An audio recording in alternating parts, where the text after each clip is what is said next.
प्रदोष के समय पर, उससे पहले लक्ष्मी और दरिद्रता फिर भ्रमण पर निकलती है।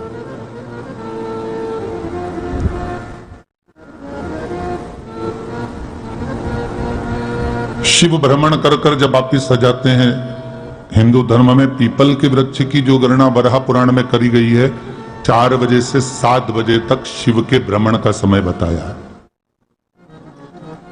शाम को। तो 7 बजे से लेकर फिर रात्रि 9 बजे तक लक्ष्मी और दरिद्रता फिर भ्रमण पर जाती है। इनका एक समय निश्चित है महाराज। भ्रमण कर कर आ जाना। अब इस बीच में जब लक्ष्मी और दरिद्रता दोनों निकल कर जा रही हैं, तो दोनों एक भाव रख कर जाती हैं कि आज हमको कहां प्रवेश करना।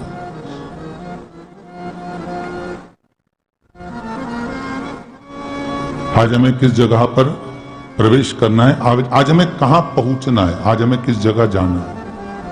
और जिस नगर में जिस मार्ग से लक्ष्मी और दरिद्रता निकल कर जाती है, ये दोनों का जब निकलना होता है, इनको स्थान दिया गया जहां पर स्वच्छता हो, घर के दरवाजे पर रंगोली डली हुई हो, द्वार पर जल छीटा गया हो। महाराज, उस द्वार पर लक्ष्मी प्रवेश करती है तो दरिद्रता भी जाने लगती है अंदर। जब दरिद्रता अंदर जाने लगती है तो लक्ष्मी उसको रोक देती है। पहले मैं देखकर आती हूं कि तेरे लिए स्थान है कि नहीं, तू यहां रुक।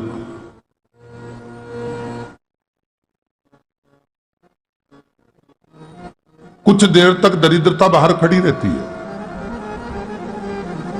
और लक्ष्मी जी की बड़ी बहन जब दरिद्रता बार बार अंदर जाने का प्रयास करती है तो लक्ष्मी जी कहती हैं, जी तू इतनी बड़ी होकर तुझे मालूम है, तू तेरा सम्मान होना चाहिए, आदर होना चाहिए, और तू अंदर चली जाए और कोई तेरा सम्मान ना करे तो कितना बुरा लगेगा, इसलिए तू बाहर खड़ी रह। मैं अभी आई। अंदर जाती है और जब लक्ष्मी जी भ्रमण कर लेती हैं, अंदर प्रवेश कर कर आती हैं, और प्रवेश कर कर आती हैं तो दरिद्रता पूछती है चले अंदर। तो लक्ष्मी जी कहती हैं, तुझे मालूम नहीं है क्या जीजी कि जिस घर में मैं प्रवेश कर जाती हूं उस घर में फिर दरिद्रता नहीं जा सकती, क्योंकि ये तेरा वचन था, ये तेरा वचन था। अपन दोनों का जब मंगल विवाह हुआ था, मेरा विवाह जब नारायण के साथ में हुआ और तुम्हारा विवाह जब दुसाह मुनि के साथ हुआ, दरिद्रता का विवाह दुसा मुनि के साथ हुआ। जब अपना दोनों का विवाह हुआ था तो अपन दोनों ने एक वादा करा था कि जिस घर में लक्ष्मी प्रवेश कर जाएगी उस दिन फिर दरिद्रता नहीं जाएगी, और जिस घर में दरिद्रता प्रवेश कर जाएगी उस घर में फिर लक्ष्मी नहीं जाएगी। और जब मैं अंदर देख कर आ गई हूं तो तू अंदर नहीं जा सकती, अर्थात लक्ष्मी के चरण जिस घर में पड़ गए उस घर में फिर दरिद्रता प्रवेश नहीं कर रही। चलते चलते फिर दरिद्रता ने देखा और लक्ष्मी जी इसको लेकर गई, और लक्ष्मी जी ने देखा कि इसके दरवाजे पर जल नहीं छीटा गया, इसके दरवाजे पर ना रंगोली डली है, इसका द्वार साफ नहीं हुआ, इसके द्वार पर दीप नहीं है, इसके द्वार पर कलश नहीं है, इसके दरवाजे पर ढेर सारा कचरा पड़ा हुआ है, कोई श्वान कोई कुत्ता गंदगी भी कर कर चला गया है, कहीं बिल्ली ने गंदगी कर रखी है, कहीं जीवों ने कुछ गंदा गिरा रखा है। तो फिर लक्ष्मी जी कहती है, जी अब मैं होकर आ गई थी ना, अब तू जा, तू होकर आ। और दरिद्रता प्रवेश करती है। तो अंदर जाकर क्या देखती है दरिद्रता कि इतनी सवेरे से मैं घूमने इनके दरवाजे पर आई और ये तो सब चादर तान के चकाचक गुर्राटा भर भर कर सो रहे हैं। तो दरिद्रता कह देती है, तुम्हारा भाग्य ही बेकार है, तुम्हें क्या करूं, तुम ऐसे ही सोते रहो। और दरिद्रता गुस्से में बाहर निकल कर आती है, लक्ष्मी से कहती है, लक्ष्मी तू इसके घर में जाना ही मत। तो दरिद्रता को कहती है, जीजी तेरी बात नहीं मानूंगी क्या मैं? लक्ष्मी जी बोली, मैं तेरी बात नहीं मानूंगी, बिल्कुल नहीं जाऊंगी इसके घर में, तू चिंता मत कर, चल आगे चले। फिर आगे बढ़े। ये लक्ष्मी और दरिद्रता का प्रवेश है। आपके घर का द्वार आपके घर का दरवाजा। फिर निवेदन करूंगा एक बहुत सुंदर बात, हमें महाराष्ट्र से सीखना चाहिए, हमें साउथ से सीखना चाहिए, दक्षिण से। जिस समय पर भक्ति देवी यमुना जी के घाट पर रो रही थी अपने पुत्र ज्ञान और वैराग्य को गोदी में लेकर, समय देवऋषि नारद ने एक प्रश्न किया था कि तुम कहां पर पोषित हुई हो, तुम्हें ऊर्जा कहां से प्राप्त हुई? तो कहा मैं गुजरात से तो चली हूं।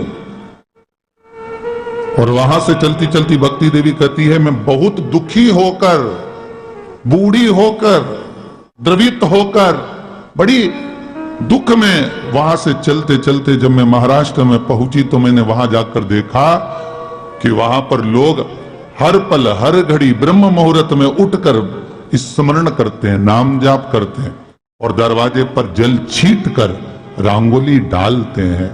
तो कह रही है कि वहां पर मैं थोड़ी अवस्थावान होने लगी, वहां मुझे अच्छा लगने लगा। फिर जब मैं और आगे पड़ी, दक्षिण में जब पहुंची, वहां पर जाकर मैंने देखा कि सुबह से उठकर मंगलाचरण, मंगला स्तोत्र और वेदों की ध्वनि होने लगी। वहां पर मैं और आनंदित हो गई।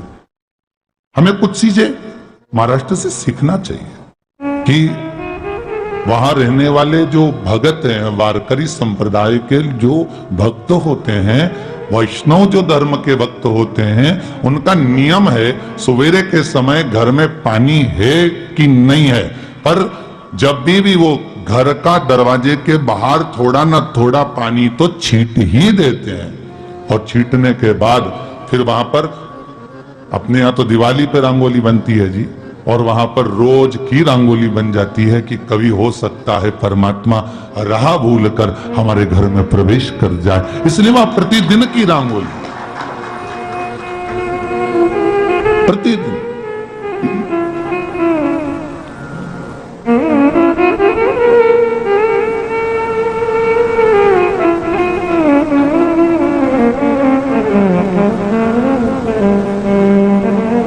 हमें सीखना चाहिए थोड़ा सा।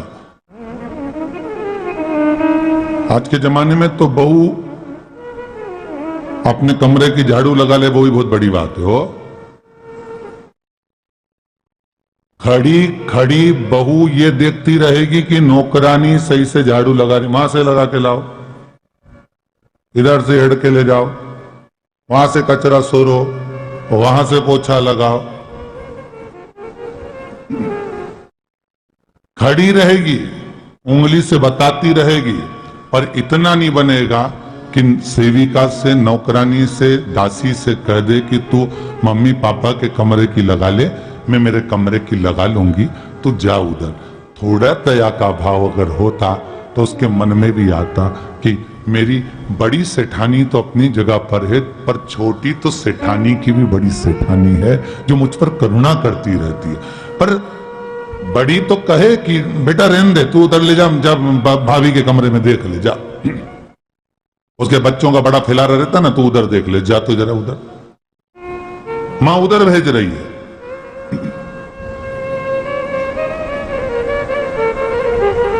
थोड़ा सेवा का भाव हमारे भीतर। और एक निवेदन तो हमेशा करा है और अब आज भी करता हूं, पूरे घर की सफाई करवाओ, पूरे घर में तुम पोछा झाड़ू जो चाहे करवाओ, मना नहीं है। पर एक निवेदन है, रसोई घर के अंदर बहू और बेटी ही जाकर भोजन बनाए तो अन्नपूर्णा सदा कृपा करती है महाराज। बहू